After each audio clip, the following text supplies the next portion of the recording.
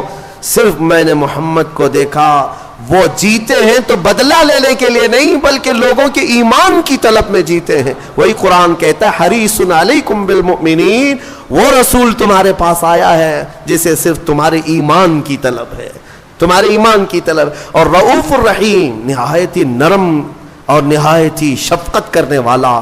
اسی لیے اعلیٰ حضرت کے کبھی اشعار پڑھو تو سمجھ میں آئے گا وہ اتنا رحم کرنے والے رسول ہیں, اتنا رحم. میاں آپ آزما کر کے دیکھ لینا, کسی کے ساتھ دھوکہ کیا ہو, کسی کی بات آپ نے ٹال دیا ہو, ایک بار کسی نے آپ کو 100 روپے دیے, 1000 روپے دیے, 10,000 روپے دیے, نہیں لوٹائے, دوسری بار جاؤ اس سے مانگنے کے لیے, دروازہ بند کر لے گا, راستہ کاٹ لے گا.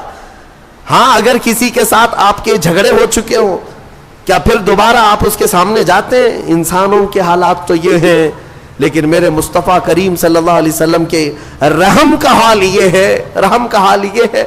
اعلیٰ حضرت فرماتے ہیں کر کے تمہارے گناہ مانگے تمہاری پناہ, اور تم کہو دامن میں آ, تم پہ کروڑوں درود.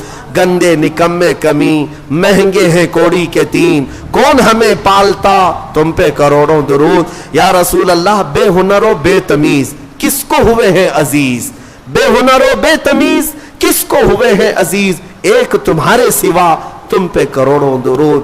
بخش دو جرم و خطا تم پہ کروڑوں درود. میرے آقا صلی اللہ تعالیٰ علیہ وسلم کا ہی یہ رحم کا معاملہ ہے. امت 1000 گناہ کرنے کے بعد بھی ایک بار دربار میں آتی ہے تو میرے آقا اسے بلا لیا کرتے ہیں. آتا ہے فقیروں پہ انہیں پیار کچھ ایسا, خود بھیک دے اور خود کہیں منگتے کا بھلا ہو. اور پھر قیامت کے دن بھی کچھ لوگوں کو فرشتے پکار رہے ہوں گے, فلاں بن فلاں کہاں ہے, میدان میں دکھ نہیں رہا ہے, پکڑ لاؤ, اس کا جرم ہے, فلاں مجرم ہے. جرم کی وجہ سے فرشتے ڈھونڈ رہے ہوں گے. فرشتوں کو ڈھونڈنے میں کوئی محنت لگنی ہے, وہ جہاں سے چاہیں گے اٹھا لیں گے. لیکن کچھ مجرموں کو میدان میں ڈھونڈا جا رہا ہوگا لیکن وہ مجرم مل نہیں رہے ہوں گے. تو پھر اسی کو امام زمن کہتے ہیں ڈھونڈا ہی کرے صدر قیامت کے سپاہی, وہ کس کو ملے جو تیرے دامن میں چھپا ہو. کچھ لوگوں کو میرے آقا اپنی چادر میں چھپائے ہوئے ہوں گے. یہ حدیث پاک میں موجود ہے, حدیث پاک میں.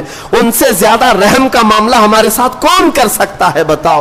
حضور صحابہ سے کہتے ہیں تم قیامت کے دن مجھے اگر دیکھو گے تو کس حالت میں دیکھو گے؟ میرے آقا فرماتے ہیں میری حالت یہ ہوگی کہ میرے کندھے پر چادر پڑی ہوگی, میری کندھے پر ایک چادر ہوگی اور چادر کندھے سے کھسک کھسک کر گر رہی ہوگی. میں ایک ہاتھ سے اپنی چادر سنبھال رہا ہوں گا اور دوسرے ہاتھ سے اپنے امتیوں کو پکڑ رہا ہوں گا. عزیز بچے کو ماں جس طرح تلاش کرے, خدا گواہ ہے یہی حال آپ کا ہوگا. جیسے عزیز بچے کو ماں یہاں ڈھونڈتی ہے کہاں ہے میرا بچہ, حضور اکرم صلی اللہ علیہ وسلم قیامت کے دن اپنی امتیوں کو ڈھونڈ رہے ہوں گے.